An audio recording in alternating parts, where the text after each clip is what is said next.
In order for a realtor to make money, they need ongoing listings. Why is it that if there are 250 homes for sale in a town or a geographical area, the bulk of these listings are shared by the top producers while everyone else is left fighting for scraps? Today, not many people have a favorite realtor. I know where I live, it seems like 80% of the for sale signs always have a handful of the same realtors. I think that's true for most areas. There's 1 to 5 realtors who get the bulk of the listings, and if you're lucky, they'll let you babysit an open house for them while they go out and close additional sales. Listen to Judy's story. A friend of mine, Judy, had a full-time job working as a bank teller. She was on her feet all day. There was no room for advancement. So she decided to become a realtor and go for her license. She was so excited.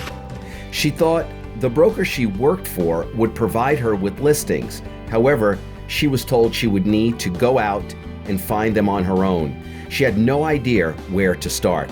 She spent a bunch of money on Zillow leads and felt terrible when her prospects answered and told her she was the 9th agent she'd heard from in the past 2 days. Here's what she quickly learned from those experiences. It's a numbers game. The more people you can reach out to, the more listings she would get. She knew other agents who had success knocking on doors and shaking hands. However, those realtors spent every weekend and every evening pounding the pavement. When she considered the total time invested, she realized her hourly wage was higher working as a bank teller. She had another friend who absolutely loved sending handwritten postcards. She swore by the personal touch. However, Judy knew that woman was lucky to get 2 listings per year. Again, when she calculated the time it took to write the postcards, plus the money spent on the postage, on the printing, working at the bank was beginning to look better and better. However, she knew real estate was still her ticket out. Stay with me.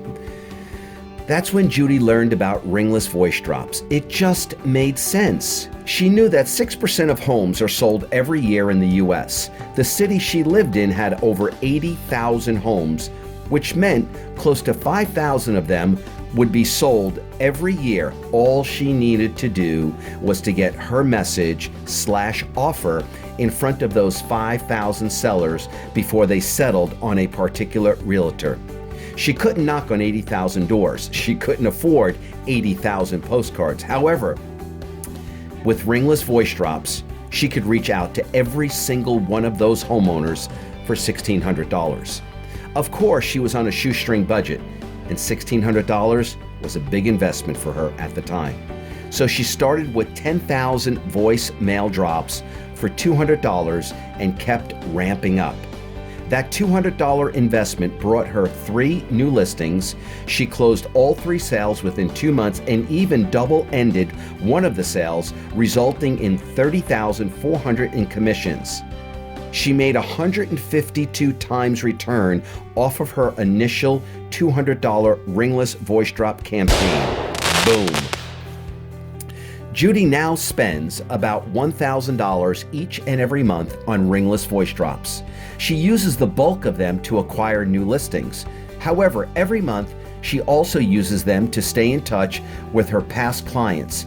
Just that simple act now results in 3 to 4 new referrals each and every month. Boom. What Judy learned, and what I truly hope you understand, is that business success is simply a numbers game. Why do you think advertisers spend so much money to advertise during the Super Bowl? It's because they know that nowhere else can they get as many eyes on the offer as they can during the Super Bowl.